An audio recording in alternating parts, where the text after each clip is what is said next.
పాపం అంత బాధపడుతూ వచ్చినాడు కదా జగన్మోహన్ రెడ్డి. పాపం దూరం చాలా ప్రయాణం చేసి చాలా దూరం వచ్చినాడు. ఇందాక మా వాళ్ళు కూడా అడిగినారు.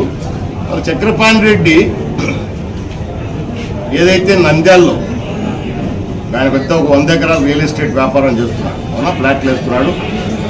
అడ్డంగా అంటే 150 సంవత్సరాల చరిత్ర ఉన్న కేసు కెనాల్, బ్రిటిష్ వాడు కట్టేది కేసు కెనాల్ను, అవునా, తీసి డైవర్ట్ చేసి ఆయన దాంట్లో నుంచి లేకుండా చేసి పక్కకు తగిలిస్తే జగన్మోహన్ కనపడలే.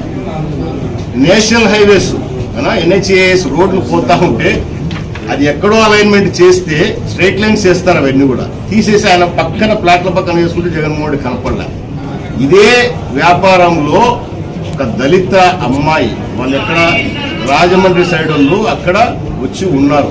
ఏది ఒక సెక్యూరిటీ గార్డ్ గా ఇంకోటి ఆ సైట్ చూసుకోవడానికి. ఆ అమ్మాయిని ఆ సైట్ లో రేప్ చేసి చంపేస్తే ఇంతవరకు ఆ ఫైల్ కనపడ్డంలే. ఇప్పుడు మా ప్రభుత్వం వస్తుంది బిడ్డ పీకుతాం ఇవన్నీ నేను గతంలో కూడా చెప్తా ఉన్నా. మళ్ళీ ఆ అమ్మాయి కనపడటం లేదా? వాళ్ళ తల్లిదండ్రులను పరామర్శించలేదే. ఇక్కడే మన పక్కన కూర్చొంది ఫాతిమా పాప, చూడండి ఒకసారి. బండాత్మకూరు మండలం లింగాపురం గ్రామం. ఈ అమ్మాయిని ఈ దుర్మార్గులు చక్రపాణి రెడ్డి మనుషులు ఆ పాపను అన్యాయం చేసి భయపించి బెదిరించి ఆ పాపను అనుభవించి, అవునా, చేస్తే ఆ పాప కేసు పెడితే ఇప్పటి వరకు లేదు, యాక్షన్ లేదు. ఏం జగన్మోహన్ రెడ్డి నీకు కనపడడం లేదా? కనపడడం లేదా? ఎందుకు వాళ్ళని పరామర్శించలే నువ్వు? ఎవరు వీళ్ళు?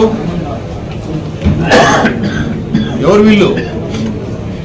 మీ ఎమ్మెల్యేలు మీ మనుషుల వల్ల వాళ్ళ అరాచకాల వల్ల అన్యాయాలు అయిపోతే మళ్ళీ నువ్వెందుకు పరామర్శించాలని నీ కళ్ళకు కనపడలేదా వీళ్ళు? ఎక్కడ పోయినారు? ఈరోజు ఎక్కడో ఏదో వాళ్ళకున్న ఘటనలు జరిగితే అవన్నీ మా పార్టీకి రుద్దుతావా? లోకేష్ బాబు గారు రెడ్ బుక్ పెట్టినాడు, రెడ్ బుక్ ఓపెన్ చేశారు. వీళ్ళు ఎమ్మెల్యేల దగ్గర కూడా రెడ్ బుక్లు ఉన్నాయి. అందరినీ